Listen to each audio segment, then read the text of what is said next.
नमस्कार दोस्तों। आज के इस वीडियो में हम बात करने वाले हैं आरपीएससी फर्स्ट ग्रेड एग्जाम से संबंधित। इस वीडियो में हम स्पेशल तौर से फर्स्ट पेपर पर ज़्यादा फोकस करेंगे। इस बारे में आपको अच्छे से जानकारी होगी कि आरपीएससी फर्स्ट ग्रेड के एग्जाम में दो पेपर आपके लगते हैं। पहला पेपर जो कि कंपलसरी होता है, जिसमें GK awareness, teaching aptitude, reasoning, math सारी चीज़ें आती है। मतलब कि पास होना जरूरी है। पास होने का मतलब यह है कि 40% लाना इसमें जरूरी होता है। बाकी आप ज़्यादा भी ला सकते हैं ताकि आप लोगों की जो भी मेरिट बने उसमें आप इजी वे में जो है सक्सेस हो जाएं या सिलेक्शन ले सकें। ठीक है, वो आपके ऊपर डिपेंड करता है। पर कम से कम अगर हम बात करें जनरल, ईडब्ल्यूएस, ओबीसी कैटेगरी की, तो यहाँ पर 40% का क्राइटेरिया रखा गया है। बाकी एससी और एसटी कैटेगरी को 5% की छूट देकर 35% मार्क्स लाना जरूरी होता है। तभी जाकर आप लोगों के सेकंड पेपर के बारे में सोचा जाता है, उसकी कॉपी ओपी चेक की जाती है। इस टाइप से कुछ प्रोसेस है।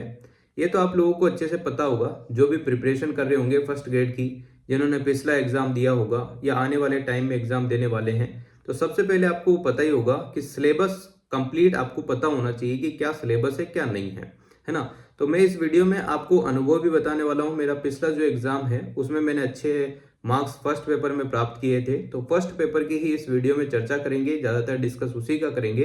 तो वीडियो आप लोग अंत तक देखिएगा। और अगर आप चैनल पर नए हैं तो चैनल को सब्सक्राइब, वीडियो को लाइक और बेल आइकन जरूर दबा लीजिएगा। देखो, यहाँ पर मैं आप लोगों से बिल्कुल ये नहीं कहूँगा कि आप जो है जो पढ़ रहे हैं उसको छोड़ दो और मैं बता रहा हूँ उसको पढ़ो। ऐसा मैं बिल्कुल नहीं कहूँगा। जहाँ आप सुटेबल हो, जहाँ आपको चीज़ें याद हो रही हो, जहाँ आपको लग रहा है कि मैंने अगर कुछ चीज़ें फॉलो की है, मेरे को अच्छा रिजल्ट इससे मिला है, तो आप उन्हीं चीज़ों को बार बार रिवाइज करते रहो। और अगर आपको लगता है कि मेरी कुछ चीज़ें या मैं कुछ बता रहा हूँ आपको या आपको सही लगता है, तो आप लोग उसको ऐड कर सकते हैं, उसको पढ़ सकते हैं। बाकी ज़्यादातर फोकस यही रखो कि आपको 40% मार्क्स कम से कम लेकर आने हैं, ताकि आपका जो है सेकंड पेपर सबका सही होता है। सेकंड पेपर अच्छे से उसमें कमान होती है, तो इस वजह से फर्स्ट पेपर ही दिक्कत देता है। तो फर्स्ट पेपर की कुछ बातें मैं आप लोगों को बता देता हूं। जैसा कि मेरे हाथ में अभी हाल फिलहाल में ये सिलेबस है, पूरा फर्स्ट पेपर का सिलेबस है, पूरा का पूरा। ठीक है ना। इसमें आपको अच्छे से इस बारे में भी जानकारी होगी कि इसमें बहुत सारी चीजें हैं, जैसे कि सामान्य जागरूकता और सामान्य अध्ययन जो है, यानी कि जनरल स्टडीज या जनरल अवेयरनेस वाला जो पेपर है, इसमें सारी चीजें आ जाती है। आपके सारी नॉलेज आपको इसमें होनी चाहिए, जैसे कि हिस्ट्री हो गया, राजस्थान की हिस्ट्री हो गई, मानसिक योग्यता यानी कि मेंटल एबिलिटी टेस्ट हो चुका है। ठीक है, साथ में जो मैथ है इसमें आती है, माध्यमिक स्तर की भी, और बहुत सारी ऐसी चीज़ें भी हैं जो थोड़ी ऊपर की लेवल की भी हैं, तो वो भी आती है। लैंग्वेज एबिलिटी टेस्ट जैसे कि हिंदी इंग्लिश में भी आप लोगों को थोड़ा बहुत आना चाहिए इसमें। बाकी जो करंट अफेयर है उससे भी क्वेश्चन आते हैं, जनरल साइंस आती है, इंडियन पॉलिटी आती है, ज्योग्राफी ऑफ राजस्थान आता है इसमें। फिर यहाँ पर जो है एजुकेशन साइकोलॉजी के भी क्वेश्चन और एजुकेशन मैनेजमेंट जो है इसमें आता है। और आजकल तो आपको पता भी होगा कि एनईपी 2020 का भी बहुत ही महत्वपूर्ण किरदार इस सिलेबस में ऐड किया गया है, इससे भी क्वेश्चन आते हैं। अब ये तो आपको आइडिया है कि इस बार फिक्स नहीं है कि 15 क्वेश्चन हिस्ट्री में से आएंगे, 10 क्वेश्चन उसी में से आएंगे। कितने भी क्वेश्चन कहीं से भी पूछे जा सकते हैं फर्स्ट पेपर या सेकंड पेपर की अगर हम बात करें तो। पर जहां तक मुझे आइडिया है या मुझे पता है, फर्स्ट पेपर में जहां से जितने क्वेश्चन आते हैं उसमें से एक दो क्वेश्चन ऊपर नीचे आ सकते हैं। जैसे कि इंडियन हिस्ट्री है, उसमें से 10 क्वेश्चन आने हैं, तो वहाँ 15 क्वेश्चन 12 क्वेश्चन आ सकते हैं, 8 भी आ सकते हैं, है ना। इस टाइप से ये प्रोसेस अब फॉलो किया जा रहा है। और सेकंड पेपर में तो ज़्यादातर ये चीज़ें हो रही है। सेकंड पेपर में जैसा कि आपको पता होगा कि 12th का, BSc level and graduation level का, पोस्ट ग्रेजुएशन लेवल का, पहले ऐसा होता था कि 55 क्वेश्चन 12th लेवल वाले पोर्शन में से आते थे, 55 क्वेश्चन आपके यूजी वाले पोर्शन में से आते थे, और यहाँ पर जो बच्चे कुछ क्वेश्चन है वो मैनेजमेंट और पीजी लेवल के जो भी पोर्शन है उसमें से आते थे। पर अब ऐसा कुछ नहीं है। अब यहाँ पर जो है कहीं से भी कितने भी क्वेश्चन दिए जा सकते हैं, कोई लिमिटेशन यहाँ पर नहीं रखी गई है। तो इस बारे में आपको पता होना चाहिए, क्योंकि आरपीएससी ने अपना पैटर्न बिल्कुल लगभग बदल ही दिया है पूरी तरीके से। और ऐसा भी नहीं है कि अगर आप ये सोच रहे हैं कि पूरा पैटर्न बदल गया, ये हो गया वो हो गया। आरपीएससी के पेपर पहले भी ऐसे ही आते थे, थोड़ा बहुत जो है लेवल ऊपर नीचे होता रहता है। जरूरी नहीं है हर बार लेवल ऊपर ही जाएगा, कभी कभी पेपर इजी भी आ सकते हैं, कोई फिक्स नहीं है। क्योंकि जो बच्चे हैं वो उसी लेवल पर तैयारी करना स्टार्ट कर देते हैं कि अब तो हार्ड पेपर आएगा, हार्ड, तो फिर आरपीएससी यू टर्न भी कभी भी ले सकती है। तो इसीलिए से आपकी जो तैयारी है, यानी कि इस वजह से आपकी जो तैयारी है वो इजी, मॉडरेट, हार्ड तीनों टाइप से होनी चाहिए। तभी जाकर आप लोग जो है अच्छे मार्क्स ला सकते हैं। कम से कम 40% मार्क्स तो ला ही सकते हैं। अगर हम इसके सिलेबस की बात करें तो इसमें बहुत सारे टॉपिक जोड़े हैं। अगर हम हिस्ट्री की बात करें, राजस्थान का इतिहास, भारतीय इतिहास में यहाँ पर कुछ पोर्शन यहाँ पर जोड़े गए हैं। जैसे कि 1857 का स्वतंत्रता संग्राम है। इसके बाद जो राष्ट्रवाद का विकास है ये ऐड हुआ है। जन राष्ट्रवाद का विकास ये भी ऐड हुआ है और क्रांतिकारी गतिविधियां भी यहाँ पर ऐड की गई है। बाकी जो भी पोर्शन था वो का वही रखा गया है। जैसे कि 19वीं 20वीं सदी में जो है सामाजिक और धार्मिक पुनर्जागरण और प्रमुख नेता जो है वही सेम टू सेम पुराना ही सिलेबस रखा गया है। कहने का मतलब मेरा ये है कि अगर आपके पास पुराना सिलेबस है और आपने उसी के हिसाब से सारी चीजें पढ़ी है तो इतना कुछ ज्यादा ऐड इसमें नहीं किया गया है। 2-5 टॉपिक ऐड किए गए हैं, उनमें से 2-5 ही क्वेश्चन बनेंगे जो कि आप लोगों को कहीं से भी आप पढ़ सकते हैं। गूगल से पढ़ सकते हैं, यूट्यूब से पढ़ सकते हैं, कहीं बुक मिल रही है तो उसमें ऐड ऑन कर सकते हैं। बाकी ये सब चीजें हैं। बाकी आपका जो पुराना पोर्शन है या पुरानी जो भी चीजें हैं उन्हीं को आप लोग बार बार फॉलो करो, उन्हीं को पढ़ते रहो। अगर आपको लगता है कि पिछली बार जब आपने एग्जाम दिया था उसमें आपका अच्छे से नहीं बैठा है फर्स्ट पेपर, तो मैं आप लोगों को कुछ चीजें बता देता हूं, आप उनको फॉलो कर सकते हैं। जरूरी नहीं है कि आप उसी को फॉलो करें, बाकी जो पढ़ रहे थे उनको भूल जाएं, ऐसा नहीं है। आपके हिसाब से आप मैनेज कर सकते हैं चीजें। और जितना अगर आप इधर उधर भटकते रहेंगे, जैसे कि हिंदी उसमें से पढ़नी है, इंग्लिश उसमें से पढ़नी है, मैथ उसमें से पढ़नी है, तो ऐसे बहुत लंबा आपका कोर्स खींच जाएगा। फर्स्ट पेपर में आपको 40% मार्क्स लाने हैं। बाकी आप जितना स्कोर खींच सकते हैं वो आपके ऊपर डिपेंड करता है। और ऐसा बिल्कुल नहीं है, मैंने खुद लाइव एग्जाम्पल देखे हैं कि वो एक बुक से भी अच्छे मार्क्स ला रहे हैं और बहुत सारे ऐसे भी हैं जो 10 बुक पढ़ के भी अच्छे मार्क्स नहीं ला पा रहे हैं।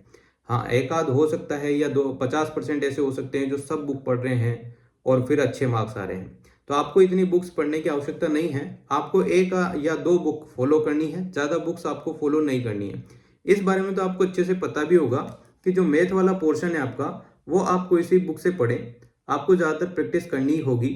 आप किसी भी कोचिंग से पढ़ें या कुछ भी कर लें या किसी के भी नोट्स ले लें, उसमें आपको प्रैक्टिस करनी होगी। ज़्यादा से ज़्यादा आप प्रैक्टिस करेंगे तो क्वेश्चन अटेम्प्टिंग अच्छी हो जाएगी।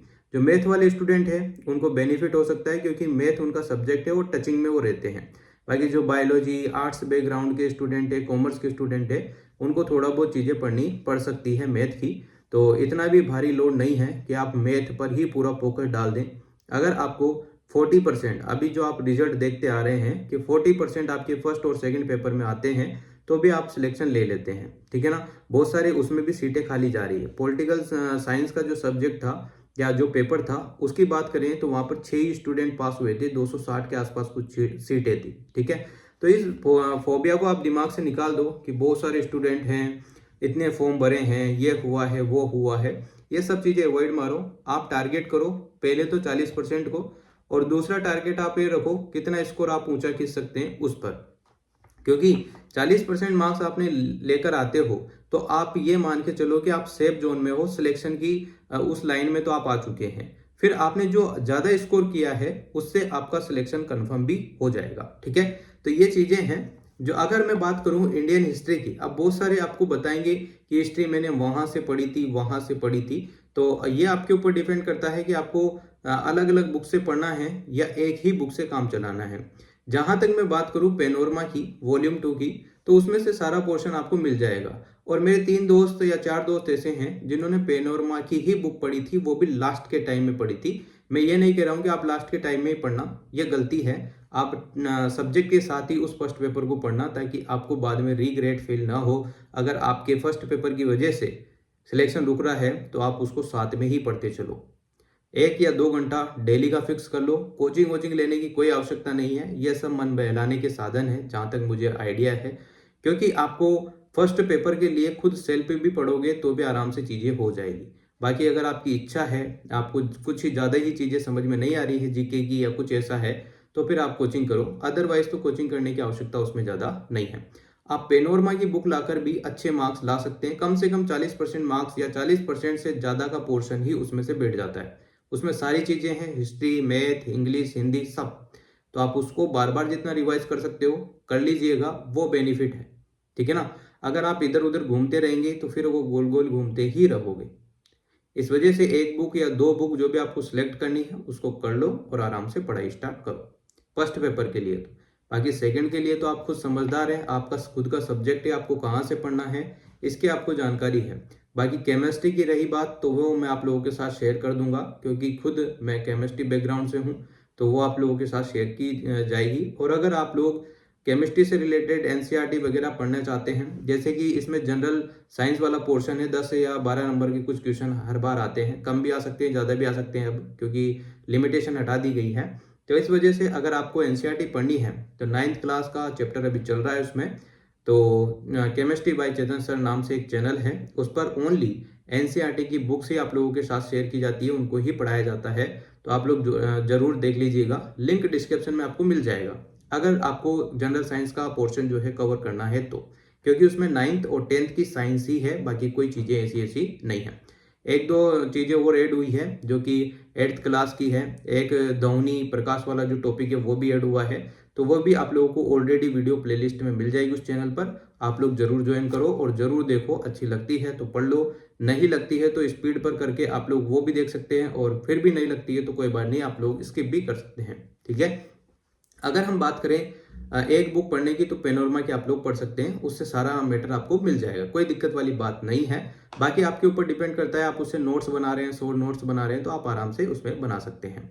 अगर हम बात करें फर्स्ट पेपर की अलग अलग बुक्स की, तो मैं आप लोगों को ज़्यादातर जो सजेशन दूंगा, जो मैंने भी फॉलो की थी, मेरे पास पेनोरमा की भी है बुक, और मेरे पास नाथ पब्लिकेशन की जो आती है बुक, जिसमें राजस्थान इतिहास और कला संस्कृति वाला पोर्शन है, जिसमें से 25-30 क्वेश्चन लगभग हर बार आते हैं, और बहुत अच्छी बुक है। लैंग्वेज उसकी काफ़ी सही लगी मुझे, मैंने 2 या 3 बार उस बुक को पढ़ा था रीडिंग के तौर पर। और अगर जो बच्चा चाहता है या जो स्टूडेंट या मित्रगण चाहता है कि मैं स्टार्टिंग से चीज़ें करना चाहता हूँ, या मुझे थोड़ा सा ऐसा लगे कि हाँ अब आपको इस बारे में अच्छे से पता भी होना चाहिए या नहीं भी हो, तो मैं आपको क्लियर कर दूँ, आरबीएससी बोर्ड की जो बुकें आती हैं, क्वेश्चन ज़्यादातर उन्हीं में से आते हैं। और बहुत सारी बार ये फोबिया बनाया जाता है कि इस बार पैटर्न बहुत ऐसा था वैसा था, ऐसा नहीं होता है। क्वेश्चन लेंथी हो सकते हैं, क्वेश्चन इधर उधर से घूम के आ सकते हैं, पर आरबीएससी की जो बुक्स हैं 6, 7, 8, 9, 10, 11, 12 भी यहाँ पर ऐड कर सकते हैं अपन, पर 10th तक की जो बुकें हैं, स्पेशल तौर पर 9th और 10th की जो बुक है उसमें आपको पोर्शन मिल जाएगा, क्वेश्चन भी आपको एज इट इज देखने को मिल जाएंगे। और जो राजस्थान कर्मचारी चयन बोर्ड की परीक्षाएं होती है, वो तो सारा पोर्शन ज़्यादातर जो है 20-30 क्वेश्चन एज इट इज किताब में से ऐसे कैसे लाइन टू लाइन उठा के देते हैं। ठीक है ना, तो अगर आप भी आरपीएससी का बदलते पैटर्न से परेशान हैं, तो आपको मैं क्लियर कर दूं, आरपीएससी की जो बुक्स हैं, वन लाइनर जो क्वेश्चन होते हैं, वो पूरी पीडीएफ आपको टेलीग्राम पे किसी भी चैनल पर मिल जाएगी ज़्यादातर, तो वो निकला कर उसमें से पढ़ लो। मैंने वो चीज़ें फॉलो की थी और बहुत बेनिफिट मुझे मिला। मुझे 45% मार्क्स फर्स्ट पेपर में मिले हैं। सेकंड पेपर में थोड़ा नेगेटिव होने की वजह से मुझे थोड़ी दिक्कत हुई है, पर वापस से स्टार्टिंग करेंगे, वापस से अच्छे से पढ़ेंगे, जो भी कमियां हैं उनको सुधारेंगे। रिलेटेड ज़्यादातर जो है मुझे दिक्कत सेकंड पेपर में हुई है। सेकंड पेपर में थोड़ा सा होपलेस होना और साथ में ही नेगेटिव ज़्यादा कर देने की वजह से थोड़ा सिलेक्शन में दिक्कत हुई। बाकी फर्स्ट पेपर में कोई दिक्कत नहीं है, 45% कुछ बने थे और काट पीट के 42% मेरे मार्क्स फर्स्ट पेपर में बन चुके थे। आपको इस बारे में भी जानकारी होगी कि 75 क्वेश्चन आपके आते हैं फर्स्ट पेपर में, जो कि प्रत्येक क्वेश्चन 2 नंबर का रहता है। 150 मार्क्स का पूरा पेपर रहता है, और उसमें आप लोगों को ज़्यादातर जो है ये मान के चलिएगा 50 का आधा, अगर हम बात करें 50 के आधे की, तो 75 मार्क्स होते, सॉरी हाँ 75 मार्क्स होते हैं 150 में से। तो ये मान के चलो कि अगर आप 75 की तरफ जा रहे हैं मार्क्स की तरफ, तो एक बहुत ही सेफ और स्कोरिंग जोन में आप हैं, है ना। 40% तो आपको लाना ही है, बिल्कुल लाना ही है। बाकी अगर आप 40% का मतलब ये होता है कि 150 में से 60 नंबर तो कम से कम आपके आने ही चाहिए। और जो SC ST कैटेगरी से उनके 57, 56, 57 के आसपास जो है मार्क्स आना चाहिए। इस टाइप से कुछ प्रोसेस है फर्स्ट पेपर का। सेकंड पेपर का भी सेम यही प्रोसेस है, वही पैटर्न रहता है, वही मार्क्स वार्क्स जो भी है आपके 300 करीब कुछ मार्क्स रहते हैं। 150 क्वेश्चन आपको देखने को मिलते हैं सब्जेक्ट में। तो सब्जेक्ट के लिए तो आपको पता ही होगा कि एनसीईआरटी मस्ट होती है। केमिस्ट्री की बात करूँ तो बाकी वो सेम वीडियो बना दूंगा सेकंड पेपर से रिलेटेड। फर्स्ट पेपर के लिए जो मैं आपको जो बुक बता रहा हूँ, पेनोरमा एक तो सबसे सेफ है, जिसमें एक ही जगह सारी चीज़ें आ जाएगी। उसके अलावा अगर हम बात करें इंडियन जो राजस्थान कला संस्कृति वगैरह के लिए नाथ पब्लिकेशन की बुक काफ़ी बेस्ट है। और नाथ पब्लिकेशन की ही एक बुक आती है जिसमें भूगोल और राज्य व्यवस्था आती है, काफ़ी सही लैंग्वेज है और ईजी वे में आप लोग पढ़ सकते हैं। वो भी काफ़ी सही बुक लगी है, उसमें से अच्छा पोर्शन मिल जाता है। आपको मैं क्लियर कर दूं, ये पूरा सिलेबस है, इसी सिलेबस के हिसाब से वो बुक्स छापते हैं और इसी के हिसाब से क्वेश्चन आते हैं, इसी में से सारा पोर्शन है। तो आपको अगर सिलेबस अच्छे से पता है, सब चीज़ कर रखी है, तो फिर दिक्कत वाली बात नहीं है। कोई सी बुक आप लेकर आएँ, उस पर विश्वास रखें बुक पर और आराम से रीडिंग लगाएं, उसकी अच्छे से 1-2 बार लगाएं, फिर क्वेश्चन कर लें। क्वेश्चन करने के लिए आप लोग दिशा पब्लिकेशन की बुक्स ले सकते हैं, उसमें भी ठीक है मैटर, और क्वेश्चन आपको अटेम्प्टिंग अच्छी हो जाती है, क्वेश्चन देखने को मिल सकते हैं। बाकी आरपीएससी पैटर्न बदलता रहता है, तो क्वेश्चन रिपीट हो जरूरी नहीं है। अगर हम मैथ की बात करें तो आप लोग मैथ के लिए किसी भी कोचिंग से पढ़ सकते हैं और अपने खुद के नोट्स बनाकर आप लोग चीज़ें कर सकते हैं, क्योंकि मैथ ऐसा सब्जेक्ट है कि अगर जिन स्टूडेंट्स की बायोलॉजी है, आर्ट्स है, वो 10 बार भी पढ़ेंगे तब भी 10 क्वेश्चन भी आते हैं तो वो 2 या 3 क्वेश्चन ही राइट कर पाएंगे, बाकी बहुत मुश्किल हो जाता है। ज़्यादा प्रैक्टिस कर लेते हैं तो 10 में से 10 भी आप लोग कर सकते हैं, ठीक है ना। बाकी अगर हम सामान्य हिंदी की बात करें तो राघव प्रकाश जो बुक आती है तो वो भी आप लोग हिंदी व्याकरण के लिए ले सकते हैं। बाकी इतना मैटर पढ़ने की आपको आवश्यकता नहीं है कि आपको हिंदी सब्जेक्ट से स्पेशलिस्ट होना है या वैसा कुछ करना है ये वो, तो ऐसा भी नहीं है, आप लोग किसी भी बुक से पढ़ सकते हैं। बाकी राघव प्रकाश और मानस वाली जो बुक है उसमें से आप लोग क्वेश्चन करेंगे तो प्रैक्टिस ठीक हो जाती है और अच्छे मार्क्स बन जाते हैं। बहुत सारी बार तो हमारे पास कॉमन सेंस से भी क्वेश्चन हिंदी के सही भी हो जाते हैं, गलत भी हो जाते हैं, ध्यान रखना। इंग्लिश के लिए आप लोग आराम से किसी भी यूट्यूब चैनल की सहायता से अपना पूरा नोट्स बना के पढ़ सकते हैं। बाकी पेनोरमा में तो पूरा पोर्शन है ही सही इसका, है ना। अगर हम करंट अफेयर की बात करें तो बाजार में आपको पता होगा कितनी सारी बुकें आ चुकी हैं, हर टीचर एक्सपर्ट है, मानते हैं कि सभी टीचर अच्छा ही बताते हैं, पर इतनी बुक्स यहाँ पर लॉन्च कर दी गई है कि हर बुक कंफ्यूज कर रही है। तो आप लोग किसी भी बुक को मत खरीदो, आप यूट्यूब पर ही किसी भी की भी या तो वीडियो देख लो डेली के डेली करंट की, या फिर डेली नहीं भी देखते हो तो एक काम करो, सबसे बेस्ट रहता है 6 महीने की कोई सी भी एक सर की या जो भी आपको अच्छी लगती हो वो करंट अफेयर की बुक लाकर उसमें से पढ़ लो, क्योंकि 6 महीने का ही पोर्शन आपको याद रहेगा और इतना ज़्यादा पढ़ने की आवश्यकता नहीं है। ज़्यादा पढ़ोगे ज़्यादा दिमाग खराब रहेगा, तो करंट लिमिटेड ही पढ़ो जो 6 महीने का है, जहाँ से आपको लगा है कि एग्जाम की डेट आई थी वहाँ से लेकर अभी तक जहाँ तक एग्जाम है वह उसके बीच का पोर्शन पढ़ लो। बाकी इधर उधर फिर आप जानते हैं करंट में तो कुछ भी आ सकता है, कभी भी आ सकता है, कहीं का भी आ सकता है। तो क्वेश्चन बनेंगे तो सभी के बनेंगे, नहीं बनेंगे तो किसी का भी नहीं बनेगा। अगर हम बात करें सामान्य विज्ञान की तो मैं जैसा कि आपको बोल ही रहा हूँ कि एनसीईआरटी की जो भी बुक्स है वो मैं आप लोगों के लिए, एक चैनल है केमिस्ट्री बाय चेतन सर नाम से, उस पर अभी 9th क्लास का पहला ही चैप्टर हुआ है और 9th और 10th का ही पूरा पोर्शन है ज़्यादातर, एक दो पोर्शन जो है 8th क्लास के भी यहाँ पर आए हैं, बाकी सारी चीज़ें पढ़ा दी गई है तो उस पर आप लोग देख लेना। As it is line to line मैं वहाँ पर रीडिंग लगाकर पूरा समझा कर आप लोगों को बताता हूँ, तो जुड़ जाइएगा आप लोग अगर जुड़ना चाहते हैं तो। अगर हम भारतीय राज्य व्यवस्था की बात करें, इंडियन पॉलिटी की और राजस्थान के भूगोल की, तो आप लोग जो है या तो ज़्यादा बुक्स लेने की आवश्यकता नहीं है, ज़्यादा दिमाग खराब करने की आवश्यकता नहीं है। 40% मार्क्स आपका फर्स्ट पेपर क्वालिफाई करने के लिए होता है, बाकी जितना स्कोर आप करेंगे वो बेस्ट ही आप लोगों के लिए, परसेंटेज अच्छी बनेगी, मेरिट अच्छी बनेगी, सिलेक्शन के करीब ज़्यादा जाएंगी, ठीक है ना। तो अगर आपको फर्स्ट पेपर ओनली क्वालिफाई 40% ही लानी है या 35% जो SC ST के लिए है वही लानी है, तो आप लोग ज़्यादा बुक्स लाकर भंडारा इकट्ठा मत करो, भंडार मत करो किताबों का, वरना बहुत कंफ्यूज हो जाओगे। पेनोरमा की बुक लाओ, उसकी बार बार रीडिंग कर दो, उससे काम हो जाएगा। और अगर आप लोग चाहते हैं अलग अलग बुक पढ़ना तो मैं अलग अलग बुक भी आप लोगों को बता रहा हूँ कि वो चीज़ आप लोग ला सकते हैं। बाकी जितना घूमोगे जितना भटकोगे उतना भटकते रह जाओगे, बाकी यही चीज़ें हैं। मैंने तो सीधी सी बात है RBSC की बुक्स के जो 1 लाइनर थे वो पढ़े थे अच्छे से, 2-3 बार पढ़े थे। उसके अलावा जो है मैंने नाथ पब्लिकेशन की जो कला संस्कृति की बुक है वो पढ़ी थी, और मैथ के लिए मैंने जो है कलाम के जो भी नोट्स थे वो ही मैंने लिखे थे। उनमें से मैंने मैथ के जितने भी क्वेश्चन आए थे मेरे से ज़्यादा अटेम्प्ट फिर भी नहीं हुए, फिर भी मेरे 42% कट पीट के हो गए थे, अच्छे मार्क्स थे, ठीक है ना। बाकी साइकोलॉजी के लिए आप लोगों को अग्नि पब्लिकेशन की बुक परचेज कर सकते हैं आप लोग, जो भी आपको बेस्ट लगता है, या पेनोरमा में भी पीछे पोर्शन है वो भी आप लोग पढ़ सकते हैं।